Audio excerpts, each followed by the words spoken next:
When somebody can give you 250 million, I think that we should give her the opportunity to say hello. And Miriam, make it quick, because 250 million is not what it used to be. Okay? Hello, darling. Come in. Incredible woman with a great husband, a man that loved Israel.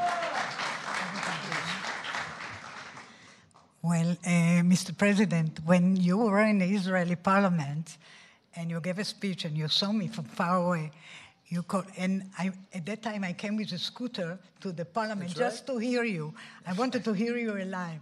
And then you say, Miriam Adelson, and I stood for a second, but it was so painful, so I said. Then you screamed, Miriam, stand up! And I wish you would have known, but I stood up and heard all your compliment, and thank you very much. I saw you back there standing. Yeah, you saw me. She stood Thank up you. bravely. And now I met Alan Dershowitz, and he said the legal thing about 4 more years, and I say, Alan, I agree with you, so we can do it. Think about it. Alan's here someplace. Where's Alan? Alan is here, or he had a flight? Alan is here?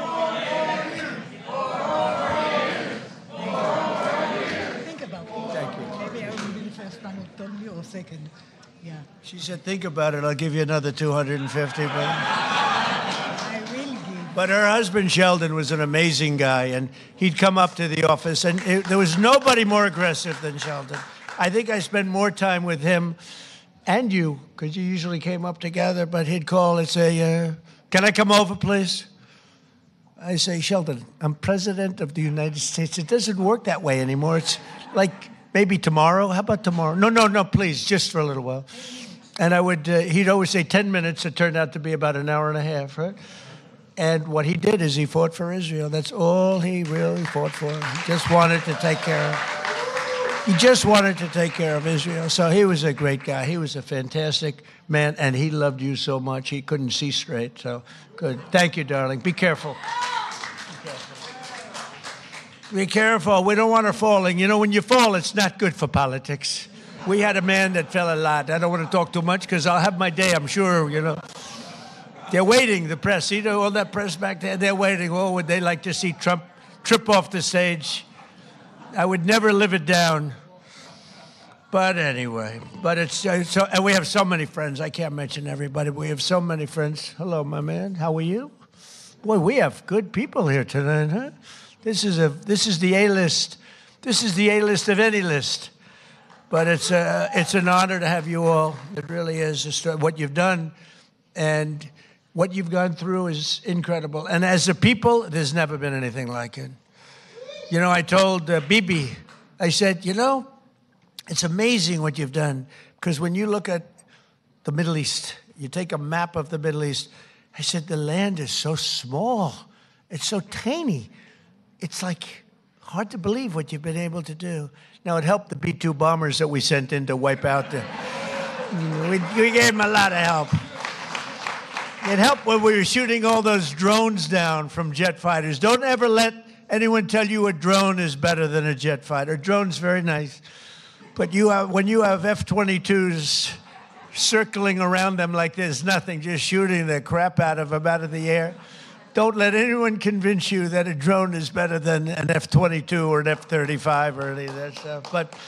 But they're nice. They're nice. But we had our fighters shooting the hell out of 2,000 drones were launched at Israel, and they were just knocking them out. The only problem, on occasion, they'd run out of bullets.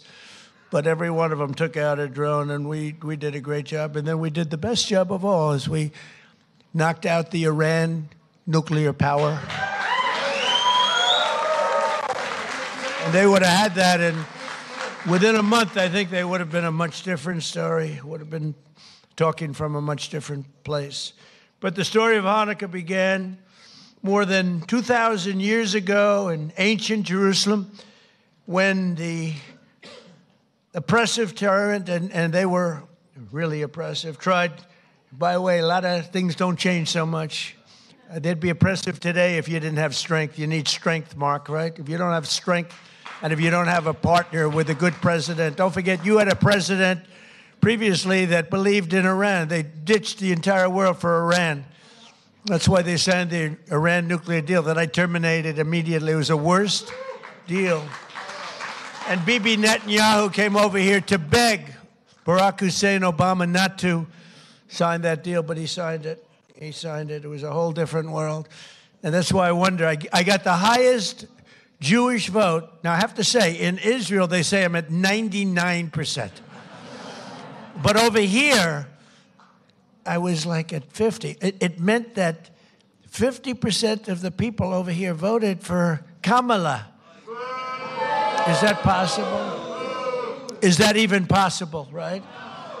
So anyway, but they suppressed the Jewish worship and imposed foreign rules. Are we okay over there? Just want to make sure you're okay. You okay? Good. I want to make sure you're perfect. Okay? Thank you very much, yeah. Yeah, is there a doctor?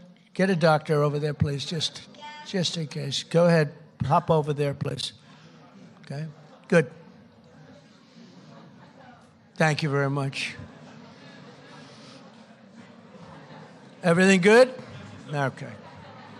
Great person. Against overwhelming odds, a small band of Jewish fighters rose up to defend the Jewish people's right to worship freely. When they reclaimed the Holy Temple, they found only a single flask of sacred oil, just enough to keep the menorah's light burning for one night. They wanted that light to burn just for one night. Yet, as the story goes, that small flame endured for 8 days. Do you know that story? Does everybody know that story? For thousands of years, the miracle of Hanukkah has reminded us of God's love for the Jewish people, as well as their enduring resilience and faith in the face of centuries of persecution. Centuries. And it continues. It continues. Who would believe this could continue? And it sort of started here with schools and universities, and Harmeet's taking care of that situation very strongly in the Department of Justice, right? Who would believe it?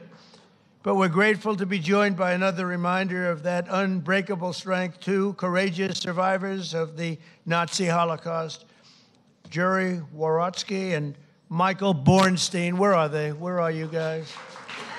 Well, you look good. You look better than I do.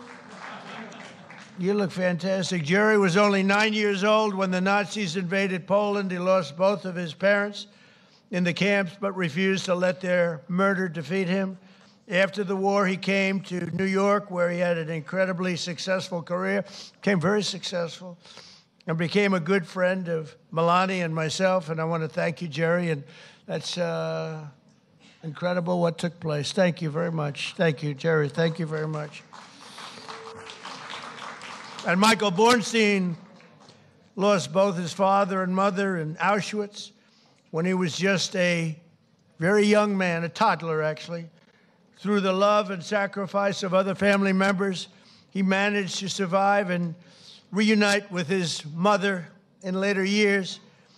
They would come to America, where Michael received a scholarship to college and eventually earned a PhD in chemistry and became one of the most brilliant chemists anywhere around. So Michael and ARY, I want to just thank you. We're honored to have you. This whole group of people are very honored to have you both. Thank you very much. Thank you. Thank you very much. Thank you, Michael. As President of the United States, I will always support Jewish Americans, and I will always be a friend and a champion to the Jewish people. I have been. And I will say, you know, if you go back 10, 12, 15 years ago at the most, the strongest lobby in Washington was the Jewish lobby. It was Israel. That's no longer true. You have to be very careful. You have a Congress in particular which is becoming anti-Semitic. You have AOC +3. You have those people, Ilhan Omar, she hates Jewish people. And you have to be very careful because there's been a big change. You know, if you go back 15 years ago, I'm not Jewish, but my father was very friendly with many, many Jewish people, was honored by Federation. I would go with him to Federation of Jewish Philanthropies and many other things. And we grew up respecting and loving Jewish people. You know, you don't even think about it. In Brooklyn and Queens mostly. And my father didn't go to Manhattan. He never went to Manhattan from the standpoint. He could never understand how in Brooklyn you could buy a piece of land for $3 a foot and how in Manhattan you had to pay $1,000 a foot. He said, I can't get that. I don't like it. I like to buy it for $3. So it was different. It's a different thinking. In a way, I'm glad he didn't do that because he let me have some of that fun. And I had a lot of fun in Manhattan. We did great. But my father would tell me the most powerful lobby that there is in this country is the Jewish lobby. It's the Israeli lobby. It's not that way anymore. You have a lot of people in your way. You have a lot of people that don't want to help Israel. You have a lot of people in Congress that don't like Israel. You have a lot of people in Congress that, in a way, I think, Mike, we could say it, right? You're there. You're doing an amazing job, Mike Lawler. They hate Israel. They hate Israel. And if you would have told me 15 years ago that that was possible, Jason, I would have said, there's no way. There's no way that's possible. But it's happening. And obviously, it's getting progressively worse. Less so in the Senate, but the Senate's starting also. You get glimmers, you know, when I'm in the back rooms talking to people, you get glimmers of statements that you say, whoa, where did that come from? So we have to be, Sid, we have to be very careful because bad things are happening. And then you see what goes on in Australia or October 7th. How about October 7th? And then you have people that deny it ever happened. How about the people that deny, like they deny the Holocaust, but, you know, you figure, well, that's just many years. Well, October 7th is not many years at all. And you have people that deny October. I saw tape that I wish I never saw it, actually. I wish I never saw it. I got to see tape that some of you got to see, but as president, I got to see things I wish I never saw. But there's no denying it. But then they'll say, oh, the tape was a rigged tape. It was a tape that never existed. They made it up. It's just propaganda. I don't know if they believe it. I don't think they believe it, but you have to be very, very careful. Bad things are happening, and we're not going to let that happen. While I'm president and the DOJ and Harmeet, we're not going to let it happen. But please, please be vigilant and careful because you have some bad people that are now in. No president had the courage to let them go and do that. They wanted to do it for 22 years. And the predecessors, mean the young pilots at the time. But for 22 years, 3 times a year, they were practicing that run. And I'm the one that said, let's go get them, let's do it. And if we didn't, and they thanked me. But I did say to the pilots, you know, enough is enough. I said, do you really like being in that plane when they're waiting for you? They know you're coming, it's dark, it's cold, it's everything is, and you're in a plane, and there are bullets flying all over the place, sir. I wouldn't trade this for anything in the world. Can you believe these people? And I love you people, but I'm not getting in that plane. I love you guys, but these people are unbelievable. The talent they have, the way they can fly those things, the way they can aim it at a target in the dark of night, the darkest you've ever seen. They wanted to be as dark as possible. They didn't want anything. And the only time anybody could see those planes was when those bomb chutes open up because it becomes totally unstealth when it goes. I explained that to Mark Levin once. You're going in, you go like this, and as soon as it goes like this, for some reason, the plane is totally visible, not good. And I watched it happening, and it's like I'm sitting home watching it. You know, it's amazing. The Situation Room is an amazing place. But I watched him go, bing, bing. It went bing, bing, and 2 massive 100,000-pound bombs come pouring out. And the job they did was incredible. I mean, compare that to, I mean, look, I thought he was a nice man, but compare that to the Jimmy Carter attack on, that was not good with the helicopters and the men running all over the place trying to get the hell out of there. This was not good. This was the single greatest military attack that anyone's ever seen. And that sort of put an end to, we helped Israel very much, as you know, with their attacks on Iran before that, but that really put an end to it because they were about a month away from having a nuclear weapon. I officially recognize the true capital of Israel and opened the American embassy in Jerusalem. Is Julie good?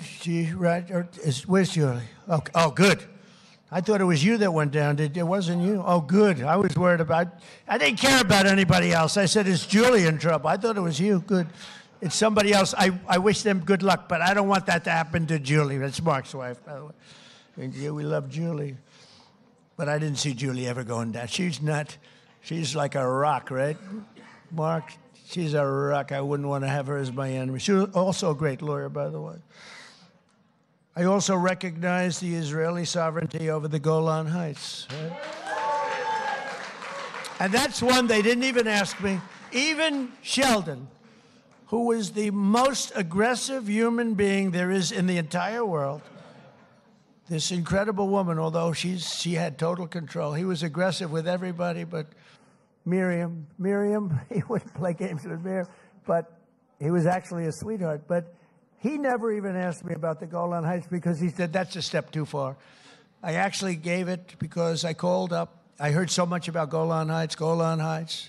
From Jason Greenblatt, I heard it, from so many people.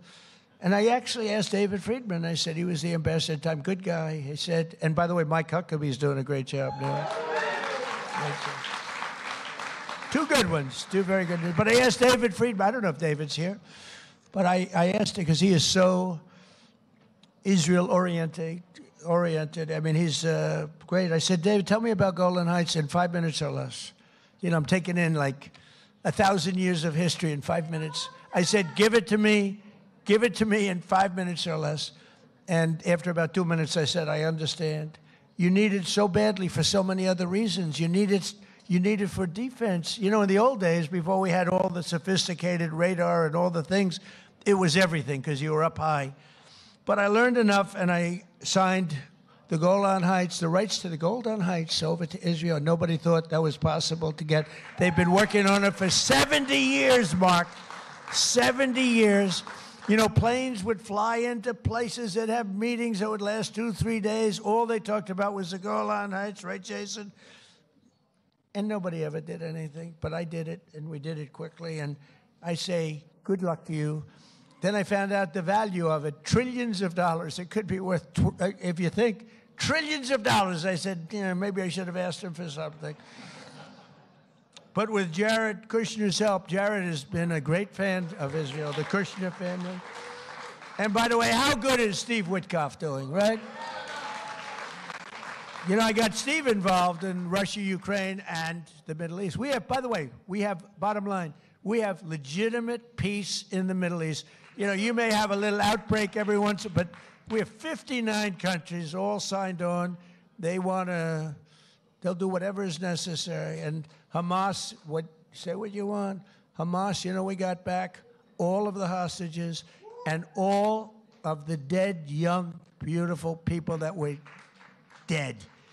And nobody thought that would happen. In fact, I even said, the toughest are going to be that final 20. We're never going to get them. But we played very tough, and we were very tough. We meant it. And we wanted to get back the 28 dead. 28 dead, young, beautiful people dead. Most of them, I think, pretty young. All of them pretty young. And the parents came up to me, and I told the story before. We had another little celebration of Hanukkah before. But I told the story before where the parents were as dedicated to getting their dead son back as they were to getting the live son back. It was an amazing and a beautiful thing, but I didn't think it would be possible. And then when we got the 20 back, when we got the live back, we didn't have anywhere close to the 28 dead. And I said, there's no way, but I said, you got to get it back. You got to get them back. I told that to Hamas, got to get them back. And you know what? One by one, we got them back. And we got the last one back. We got them all back. And amazing, though, those parents were as dedicated, I can't say more, but they were as dedicated as the parents who knew their son was alive, and they begged to have him. And I'm very proud of it. I thought the last 20, and it was tough, I didn't know. But Steve Witkoff was great. Jared Kushner was great. And, you know, Jared's a brilliant guy, we all know. But Steve's a great deal maker. But I noticed one thing about him. He had the greatest personality. He was a real estate guy in New York. He knew less about rivers and meets and bounds in Russia and the various places he's working on. He knew nothing about it. But I recognized for 20 years, I've been dealing with everybody in New York. I said, Steve has the best personality. I have other guys that are great deal makers, but you have to go into World War III before the deal. We didn't want that. I said, everybody loves Steve. He's a great deal maker, but everybody loves him. And that's what turned out to be. People love Steve. And I think we're going to be pretty close. I mean, we're going to see. I thought the easiest war to settle would be Russia, Ukraine, because they have a good relationship with Putin. It would have never happened if I were president. That would have never, and it didn't happen for 4 years. Putin understood, would have never, ever happened. But Steve has done a fantastic job, and he loves Israel, and he's done a great job. So we did Israel, and we did peace in the Middle East, and we have a real peace. That's a real peace. If Hamas acts up, they know it's big trouble. And we have Hezbollah, as you know, in Lebanon, and they're big trouble. But we have peace, and we have many countries that want to go in and take out Hezbollah if it happens, if we want to do it. Not just Israel. Many countries would do it. There's tremendous unity now in the Middle East, and we really do. We really have peace in the Middle East for the first time ever, so it's an honor. It's an honor. So we did our ceasefire agreement to end the war in Gaza, which everybody said was an impossibility, and we begin the new era of that beautiful peace in a place that nobody thought peace was possible, the Middle East. So congratulations to everybody in this room. Everybody wanted it. But the story of Hanukkah reminds us that light will always prevail over darkness, and faith and triumph over fear. Together, let us honor the eternal flame and the faith that has always protected the Jewish people. You are protected. You are special, special people. You are special people. So I want to thank everybody. I want to wish you all a happy Hanukkah. And you know, this is the first time that I've ever brought up notes to make a speech for. We call them the Christmas dinners. I call them the Christmas Hanukkah dinners, if that's okay. I hope you don't mind. But I call them New Year's dinners too.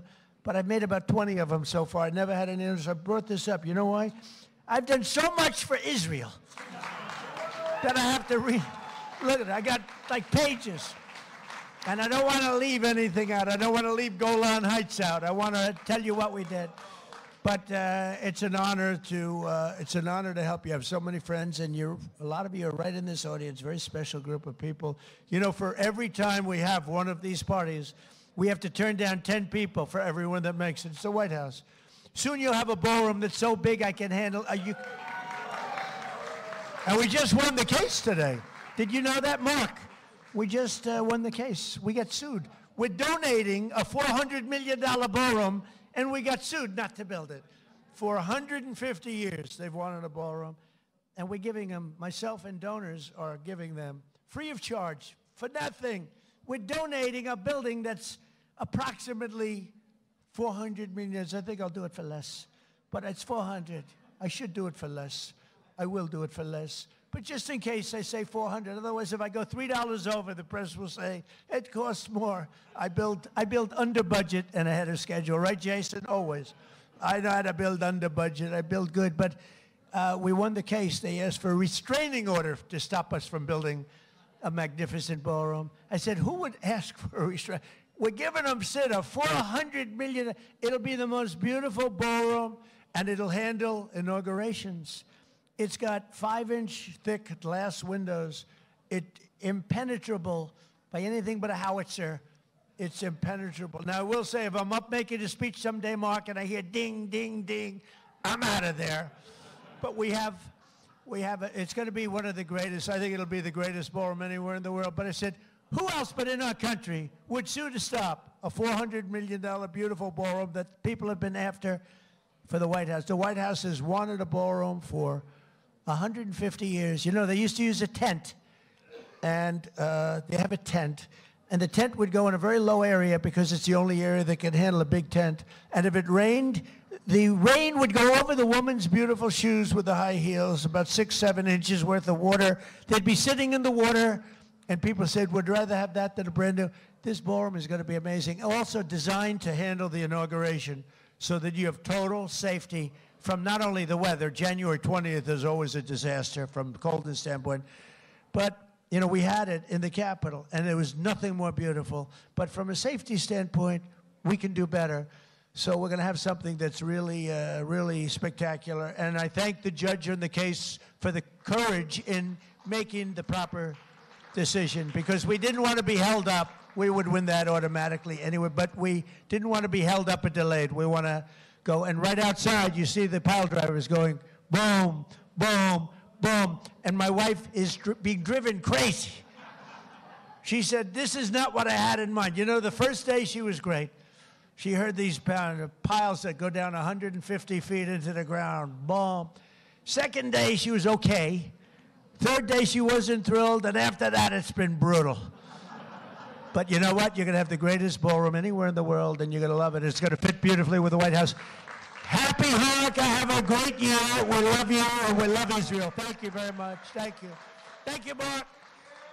Thank you.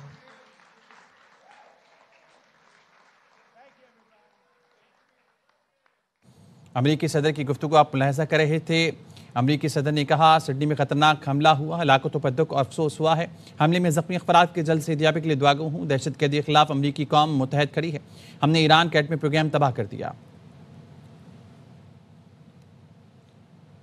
Punjab میں دھند نے ڈیرے ڈال لیے. Motor وے کے کئی sections بند. قومی شاہراہ پر حد نگاہ 0 سے 100 میٹر رہ گئی. موٹر وے M3 جڑاوالا سے رجانہ, موٹر وے M4 گوجرا سے ملتان, موٹر وے M5 ملتان سے روہڑی تک دھند کی وجہ سے بند ہے.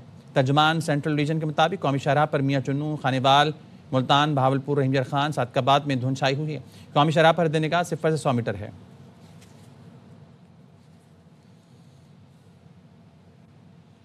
برطانیہ میں ڈاکٹرز نے حکومت کی نئی پیشکش مسترد کر دی. برٹش میڈیکل ایسوسی ایشن کے مطابق 5 روزہ ہڑتال کا آغاز آج سے 7 بجے سے ہوگا.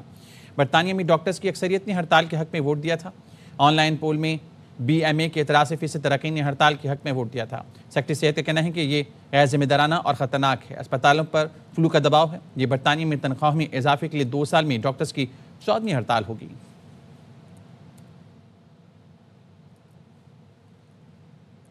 پرتگال میں ہوپ آف اوورسیز پاکستانیز کے زیر اہتمام کنونشن کا انعقاد کیا گیا, جس میں OPF کے چیئرمین سید قمر رضا اور سفیر پاکستان عائشہ فاروقی نے شرکت کی. پرتگال سمیت مختلف یورپی ممالک میں مقیم پاکستانی کمیونٹی کی بڑی تعداد کنونشن میں موجود تھی. فرمان اللہ نیازی کی رپورٹ. پرتگال میں ہوپ آف اوورسیز پاکستانیز کے زیر اہتمام ایک بھرپور اوورسیز کنونشن کا انعقاد کیا گیا, جس میں پرتگال سمیت مختلف یورپی ممالک میں مقیم پاکستانی کمیونٹی کی بڑی تعداد نے شرکت کی. کنونشن کے مہمان خصوصی چیئرمین اوورسیز پاکستانیز فاؤنڈیشن سید قمر رضا شاہ تھے, جبکہ سفیر پاکستان برائے پرتگال عائشہ فاروقی نے بھی خصوصی شرکت کی. اس تقریب سے خطاب کرتے ہوئے سید قمر رضا شاہ نے کہا اوورسیز پاکستانی ملک کی معیشت کی ریڑھ کی ہڈی کی حیثیت رکھتے ہیں. پھر پاکستان عائشہ فاروقی نے اپنے خطاب میں اوورسیز پاکستانیوں کے کردار کو سراہتے ہوئے کہا کہ بیرون ملک میں مقیم پاکستان اور میزبان ممالک کے درمیان ایک مضبوط پل کی حیثیت رکھتے ہیں. کنونشن کے اختتام پر شرکاء نے اس اقدام کو خوش آئند قرار دیتے ہوئے امید ظاہر کی کہ اس نوعیت کی تقریبات اوورسیز پاکستانیوں کو مزید منظم اور باخبر بنانے میں مددگار ثابت ہوں گی. ARY news Lisbon Portugal. Gulshan Bibi 10 سال سے پولیو سے بچاؤ کے قطرے پلا رہی ہیں. کہتی ہیں سردی ہو یا گرمی ہم اپنے کام سے نہیں کتراتے. بعض والدین بہت ستاتے ہیں. ملتان سے رانا فاروق کی رپورٹ.